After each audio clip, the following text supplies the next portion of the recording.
tem muitas histórias que a gente já sabe. Você já teve oportunidade.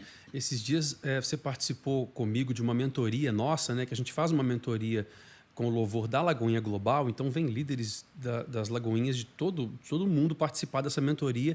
E a Ana esteve lá e falou um pouco a respeito daquele início de que seu pai falou com o Sérgio Gomes, né? Olha, anda com ela, faz e acontece.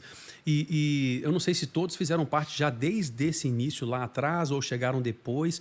Eu quero que vocês fiquem muito livres para a gente poder ir contando um bate-papo mesmo, e inclusive lembrando de pessoas e histórias. Eu falei aqui antes da gente começar a gravar. O legal é vocês trazerem as histórias que ninguém sabe. Hein?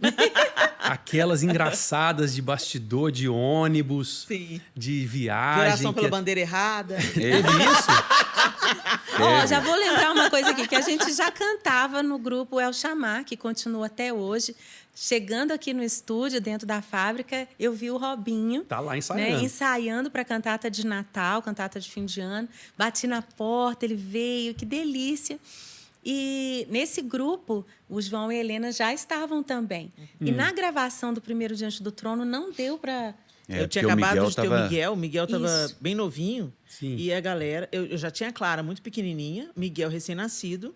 E o pessoal começou numa frequência de ensaio bem intensa, a gente morando longe, sem carro. Aí, Helena, João, vem para... A gente não pode. Nesse momento da nossa vida, a gente não pode. Não dava, né?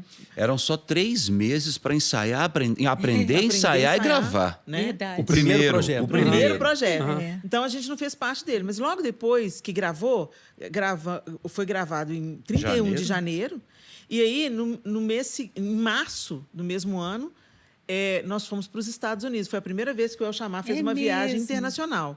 E nessa viagem, a Ana começou a mostrar para a gente o resultado da gravação. Foi mesmo. Então, a gente começou a cantar as músicas no louvor. Porque o El Chamar era assim, a gente cantava na igreja, fazia o louvor com a igreja e depois tinha as músicas especiais que o El Chamar apresentava. Então, as coreografias. E as coreografias, de fazer coreografia, que era um negócio que na época era máximo. A gente dançava, né? mais ou menos, viu, Bel? Pelo menos com os braços. Não, fazia uns passinhos também. Chama jogral, né? Jogral de movimento. E aí, a Ana, nessa viagem... A Ana começou a compartilhar as músicas, começou a ensinar também, né, em alguns ambientes de culto e tal. E a gente começou a ter contato com essa música, né, e tal. E aí, porque o pessoal já estava conhecendo por causa dos ensaios para a gravação. Nessa viagem, Deus fez algo muito especial comigo e com o João, no meio do grupo, assim. A gente teve um ensaio, não sei se a Ana lembra disso, a gente teve um ensaio na igreja. E a presença de Deus veio sobre aquele lugar de um jeito que eu nunca vi o El Chamar experimentando algo daquele jeito, que a gente experimentou juntos, né?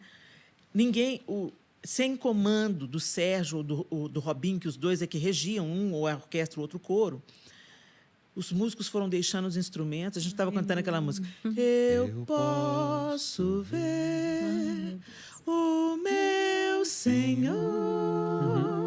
Gente, a gente começou a cantar e a presença de Deus veio. E a gente largou o instrumento e a gente foi todo mundo para o chão. E a gente se quebrantou. E o pastor da igreja, ele fala que ele foi entrar e ele não conseguiu entrar. Ele falou assim que ele falou assim, a presença de Deus era tão densa que eu não ousei entrar. Né?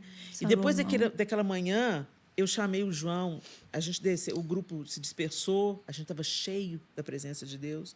Eu chamei o João e falei, João, a gente não está vivendo como a gente deve viver na presença de Deus. A gente está muito acostumado. E a gente não se acostuma com uma coisa dessas.